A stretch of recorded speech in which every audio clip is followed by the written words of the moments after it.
This is interesting. So, shout out to Cam and Mase.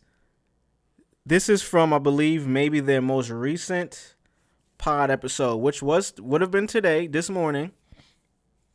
They release every day, Monday through Friday, just like a sports show should. In the morning, they have that time slot.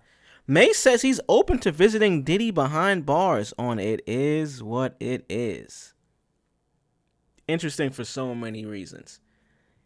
Mase has been teasing that he has new music that he's working on. He's been, listening to it on the show, but not letting us hear it. Mase can clearly still rap. Mase was one of the greatest. He's affiliated with Bad Boy. That's how he got his start. He fell out. Like almost every artist that was signed to that label fell out with this nigga Diddy. All of the things, many different reasons. He's been teasing that he's going to put an album out the day that Diddy starts his trial, which I believe is May something. Before we get into this, let me see if I can find that specific tweet about him saying when he gonna release the album, and then we could get into that last video right there. Mase album, Diddy trial. Okay.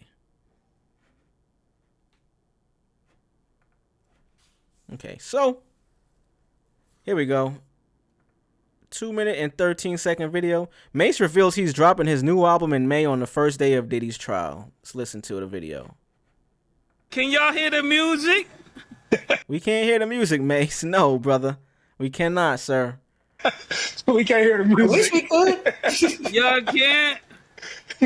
No, brother. Oh, I'm listening to the songs that Killer picked out of the stuff I made. You breaking his heart, man. No. These are the songs that he picked, so I'm listening to his lineup, the ones that he picked. Yeah, you gonna be crazy. Well, he tell everybody how you break his heart from you not letting him put the music out. So this is just we had to pick the right records. I let him pick the right records. So so let me put you on the spot, just on behalf of Cam. Cam, this is me. I put him on the spot. When can the music come out? When the music coming out? Yeah. May 25th. All right. Make sure you clip that, Nick. The first day of the Diddy trial. We're dropping. You like that? You made me put that out there. Shout out to Mase, man. Shout out to Mase. So that is the video that I was questioning or referencing. Till we get to this right here, let's watch it. The one thing I heard you was sitting next to Puff Son and y'all ain't want to sit next to each other. That's what niggas was telling me in the streets. I'm gonna play the video, y'all. I know y'all get upset when I pause it. I just want to give y'all context of what you're watching and why it connects. This is in reference to R.I.P. Biggie's mom just recently passed. Mase was there.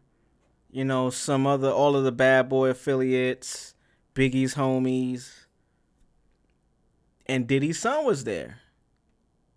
What's my man name? King Combs. King Combs was there. So this is Cam asking him about why he didn't want to sit next to him. Here we go. The one thing I heard you was sitting next to Puff Son and y'all ain't want to sit next to each other. That's what niggas was telling me in the streets. I'm just saying, I wasn't there. I was just wondering. I heard they put y'all by each other and y'all ain't really, the vibe wasn't right. I don't mean to turn a somber situation into... With friends like these. No, I got niggas watching you wherever you go. I gotta make sure you safe, man. I got eyes on you wherever you know. I got eyes on you, and now you a hot commodity. I gotta make sure you being watched, man. I mean, I saw him. I think we looked at each other, but I don't think he saw me. I would have said what's up. Oh, okay. I mean, if my name was on the list, I'd go visit Puff, No, that's what I was about to. I wasn't going to ask you that, but that's interesting because I didn't know where it was at because I was Somebody told me it's like Mason Puff's son names kind of posted sitting next to each other. It wasn't no problem because you could feel it. Pause like, but that's interesting. You would go see Puff? Yeah, I would visit him, make sure he was good. You know. Why didn't you do it when he was out? Why you didn't make sure he was good? Making sure a nigga is good while he behind the G wall and not giving a fuck about him when he's not locked up. Some petty Harlem nigga shit, man. I'm telling y'all, this shit is deeper than rap. Why you make sure he was good when he wasn't in there? Why you waiting until he get in there to make sure he good? These are the times where you need people to check up and make sure you're good, you know. And, that's a fact. And not that I condone anything that they're alleging them to have done. Is just until they prove it, you know, you kind of want to make sure that you don't be like one of those people that somebody did good for you. He didn't do all bad. He did some good. So. Yo, look at that. What let's talk about this, y'all. That's growth. That is real man shit. Let's talk about this.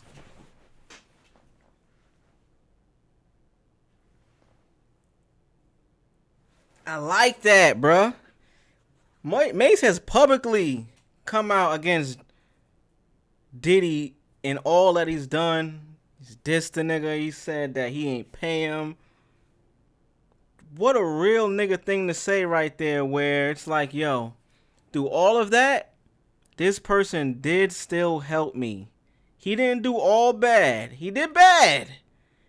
And I will, until he's proven guilty, that everything they're alleging he did, we seen video, so we know some of it is fact.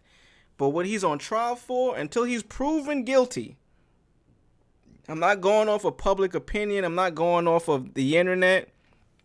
I want to see factual information that he's guilty, and then I'll make my decision.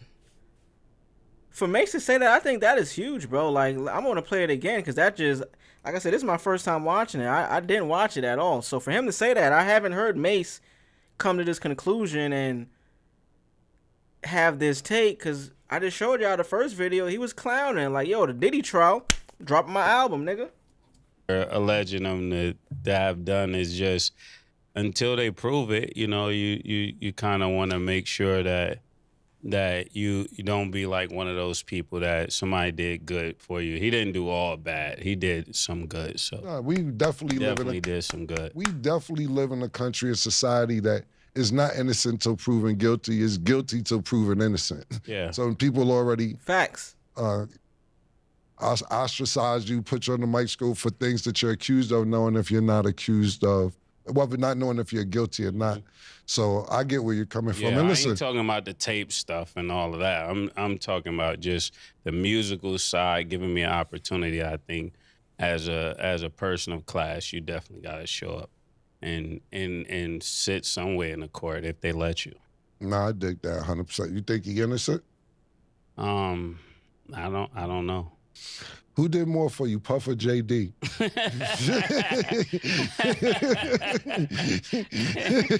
JD put more money in my pocket.